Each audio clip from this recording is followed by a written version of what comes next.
selamat hari Minggu. Apa kabar pagi hari ini? Kak Telma yakin dan percaya bahwa adik-adik semuanya sehat-sehat selalu.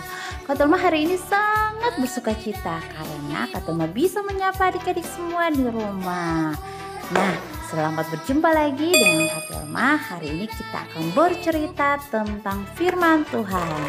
Siapa yang di rumah sudah rindu untuk mendengar cerita firman Tuhan? Ayo, siapa? Nah, pasti semuanya sudah sangat rindu untuk mendengar cerita firman Tuhan. Tapi ingat, sebelum itu siapkan Alkitabnya, duduk yang manis ya. Kita mau mendengar cerita firman Tuhan. Mari kita berdoa. Tuhan Yesus, terima kasih karena Tuhan mau menjaga kami semua hingga kami semua boleh tiba di pagi hari dengan kekuatan yang baru, dengan sukacita yang baru. Tuhan Yesus, di saat ini kami mau membaca kebenaran firman-Mu. Kami minta Roh Kudus dan hikmat-Mu hadir di tempat ini. Biarlah firman yang boleh disampaikan kami bisa mengerti dan memahaminya, serta mau melakukannya dalam kehidupan kami. Berkati juga kakak pengasuh yang mau memberikan cerita firman Tuhan. Biarlah setiap cerita yang keluar dari mulut kakak pengasuh hanya terjadi sesuai kehendak-Mu. Dalam nama Yesus kami berdoa. Amin. Nah, yang di rumah Alkitabnya dibuka ya. Kak Telma akan baca dan di rumah boleh mengikutinya. Pembacaan kita terambil dalam Yohanes 20 ayat yang ke-19 sampai 23 dengan judul Yesus menampakkan diri kepada murid-muridnya. Kita mulai ya. Ketika hari sudah malam, pada hari pertama minggu itu berkumpullah murid-murid Yesus di suatu tempat dengan pintu-pintu yang terkunci karena mereka takut kepada orang-orang Yahudi. Pada waktu itu datanglah Yesus dan berdiri di tengah-tengah mereka dan berkata, "Damai sejahtera bagi kamu." Dan sesudah berkata demikian, ia menunjukkan tangannya dan lambungnya kepada mereka. Murid-murid itu bersuka cita ketika mereka melihat Tuhan. Maka kata Yesus sekali lagi, "Damai sejahtera bagi kamu. Sama seperti Bapa mengutus aku, demikian juga sekarang aku mengutus kamu." Dan sesudah berkata demikian, ia menghembusi mereka dan berkata, "Terimalah Roh Kudus. Jikalau kamu mengampuni dosa orang lain, mengampuni dosa orang, dosanya diampuni. Dan jikalau kamu menyatakan dosa orang tetap ada, dosanya tetap ada." Demikianlah firman Tuhan kita. Oke adik-adik, sebelum mulai bercerita, Kak Telma mau tanya dulu nih. Adik-adik pernah tidak mengalami yang namanya kehilangan orang yang paling kita sayang? Mungkin kehilangan opa, oma, mama, papa, kakak, adik. Adik-adik, ketika adik-adik mengalami yang namanya kehilangan, sedih tidak? Semua orang pasti sangat sedih, apalagi orang itu yang sangat kita sayangi. Nah, adik-adik, tahukah tidak, dari rasa sedih adik-adik itu bisa memunculkan rasa cemas dan takut. Adik-adik menjadi takut. Kenapa adik-adik takut? Adik-adik takut ketika orang yang sudah pergi itu muncul di depan adik-adik. Adik-adik membayangkan hal-hal seperti itu. Suatu ketika katakanlah adik-adik seperti itu. Pasti adik-adik akan sangat teriak dan histeris ketika adik-adik melihat bayangan atau orang yang sudah tidak ada muncul di depan adik-adik. Nah, itu yang dikatakan adalah rasa takut, rasa sedih hingga membawa kita dalam keadaan cemas dan membuat kita menjadi takut. Hari ini Kak Telma mau membagi sebuah cerita yang Kak Telma memberikan sebuah judul kecil atau tema kecil, yaitu berkat keselamatan. Nah, dalam pembacaan kita hari ini adalah Yesus menampakkan diri kepada murid-muridnya. Adik-adik tahu kan, kemarin kita baru melewati yang namanya kebangkitan. Tuhan Yesus disalibkan untuk menebus dosa kita, kemudian Tuhan Yesus mati, lalu Tuhan Yesus dikuburkan, dan Tuhan Yesus bangkit. Tuhan Yesus mulai menampakkan diri kepada sebelum kepada murid-murid, Tuhan Yesus sudah mulai menampakkan diri kepada perempuan yang bernama Maria Magdalena. Nah, pada ayat-ayat sebelumnya Maria Magdalena ini menyampaikan bahwa dia melihat Tuhan Yesus. Namun satu pun dari murid-murid Tuhan Yesus tidak ada yang percaya bahwa apa yang dikatakan Maria Magdalena itu benar. Mereka semua kemudian berpikir bahwa Maria Magdalena sedang mengarang cerita atau dia sedang bertemu dengan hantu sehingga dia menjadi takut. Lalu dia menyampaikan kebohongan. Hal itu pun membuat murid-murid Tuhan Yesus menjadi takut. Mereka kemudian tidak berani keluar ketemu orang. Mereka kemudian mengambil inisiatif bahwa mereka berkumpul saja di suatu tempat. Mereka tidak ketemu dengan siapapun. Lalu ketika suatu malam hari, seperti biasa murid-murid Tuhan Yesus berkumpul. Pada saat itu pintu rumahnya tertutup, pintu jendela semuanya tertutup. Lalu muncullah Tuhan Yesus di tengah-tengah mereka dan berkata, "Damai sejahtera kepada kamu."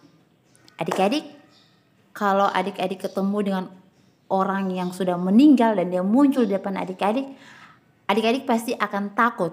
Bukan cuma takut, pasti adik-adik akan lari dan teriak. Hal ini yang dialami oleh murid-murid pada saat itu. Mereka takut, namun mereka tidak berteriak saat itu. Ya, mereka tidak berteriak. Dalam ayat 19 ya, Tuhan Yesus muncul di tengah-tengah mereka dan berkata, "Damai sejahtera kepada kamu." Lalu setelah itu apa yang dilakukan Tuhan Yesus? Tuhan Yesus menunjukkan tangan yang bekas dipaku sama lambung, ya, lambungnya Tuhan Yesus. Tuhan Yesus menunjukkan kepada murid-muridnya. Nah, seketika itu murid-murid kemudian mulai percaya bahwa memang benar yang berdiri di depan mereka itu adalah Tuhan Yesus, bukan hantu, bukan bayangan ataupun bukan ilusinasi mereka, ya. Mereka kemudian mulai percaya ketika Tuhan Yesus menunjukkan bekas luka pada tangan dan lambung yang ada pada Tuhan Yesus. Ketika Tuhan Yesus menunjukkan bekas luka yang ada di pada tangan sama lambungnya Tuhan Yesus, murid-murid kemudian mereka sangat bersukacita. Akhirnya ternyata Tuhan Yesus itu tidak mati, ya. Tuhan Yesus itu mati tapi sudah bangkit, dia sudah hidup kembali, ya. Mereka sangat bersukacita. Tuhan Yesus kemudian berkata lagi begini kepada murid-muridnya, "Damai sejahtera kepada kamu, sama seperti Bapa mengutus aku sekarang mengutus kamu." Tuhan Yesus bangkit dan Tuhan Yesus kemudian mengutus murid-muridnya supaya mereka jangan takut. Mereka sudah melihat kebangkitan Tuhan Yesus. Mereka harus pergi keluar dari ruangan yang mereka ada sementara duduk itu. Mereka harus keluar, ya. Mereka harus keluar dari rasa takut mereka. Mereka harus keluar ketemu orang dan menyampaikan kabar sukacita bahwa Tuhan kita, Tuhan Yesus yang sudah menebus dosa kita di kayu salib. Lalu Tuhan Yesus sudah mati dan Tuhan Yesus bangkit lagi. Wow, Tuhan kita luar biasa, ya. Tuhan yang sangat dahsyat, luar biasa adik-adik. Tuhan Yesus mau kepada murid-muridnya untuk mengabarkan kabar sukacita ini, menyampaikan kabar sukacita tersebut. Nah, setelah Tuhan Yesus berkata bahwa damai sejahtera kepada kamu, sama seperti Bapa mengutus aku sekarang mengutus kamu, Tuhan Yesus juga kemudian menghembusi murid-murid itu dengan berkata, "Terimalah Roh Kudus." Tuhan Yesus memberikan Roh Kudus kepada murid-muridnya. Lalu Tuhan Yesus bilang lagi begini dalam ayat yang ke-23, "Jikalau kamu mengampuni dosa orang, dosanya diampuni. Dan jikalau kamu menyatakan dosa orang tetap ada, maka dosa tetap ada." Adik-adik, murid-murid diberikan Roh Kudus untuk bisa bersaksi dan bisa mengabarkan kabar sukacita. Adik-adik, Tuhan Yesus tidak mau para muridnya hidup terus dalam ketakutan, sebab para murid mau diutus oleh Tuhan Yesus untuk melanjutkan pekerjaan yang sudah dimulai oleh Tuhan Yesus, yaitu mengabarkan damai sejahtera bagi orang lain. Nah, dan untuk menguatkan hati para murid, Tuhan Yesus mengembusi mereka dengan Roh Kudus, ya. Nah, Roh Kuduslah yang memberi kekuatan, memberi sukacita kepada murid-murid untuk bisa mengabarkan kabar sukacita. Nah, apakah yang diutus cuma murid-murid saja yang dapat menyampaikan kabar sukacita tersebut, damai sejahtera tersebut? Tentu tidak adik-adik ya. Kabar sukacita tersebut bisa disampaikan oleh siapa saja, termasuk adik-adik dan juga kakak ya. Siapapun kita bisa menyampaikan kabar sukacita damai sejahtera itu kepada orang-orang di sekitar kita. Tuhan Yesus telah menebus dosa kita dan menghembusi kita dengan Roh Kudus. Nah, maka kita harus melewati rasa takut itu. Adik-adik tidak boleh takut, tidak boleh cemas. Adik-adik harus mulai dari sekarang menyampaikan kabar sukacita itu, menyampaikan kabar damai sejahtera itu ya kepada teman-teman kita, kepada orang tua kita, kepada siapapun kita ya. Kita harus menyampaikan. Nah, disitulah berkat keselamatan yang kita peroleh.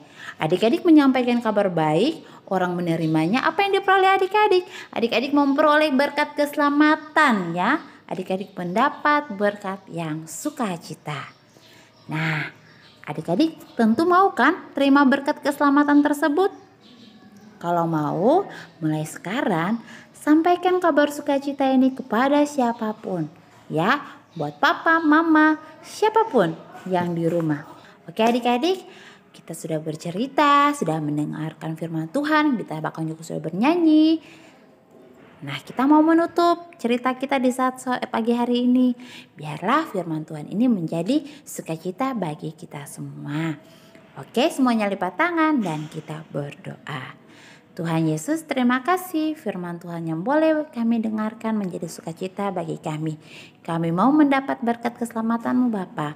Pakai kami untuk tetap mengabarkan damai sejahtera kepada siapapun dalam kehidupan kami.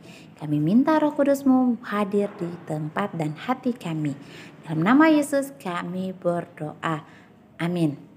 Oke adik-adik, sampai bertemu lagi di minggu depan dengan cerita-cerita yang bakalan seru ya, yang akan disampaikan oleh kakak-kakak pengasuh yang lain. Kata mau percaya bahwa adik-adik tetap menanti ya kabar sukacita yang akan disampaikan oleh kakak-kakak pengasuh. Demikian cerita kita di hari Minggu pagi ini. Jangan lupa ya, tetap bersukacita. Ingat jaga kesehatan. Kalau mau keluar, ingat ya pakai masker. Jangan lupa untuk tidak pakai masker. Oke, dadah.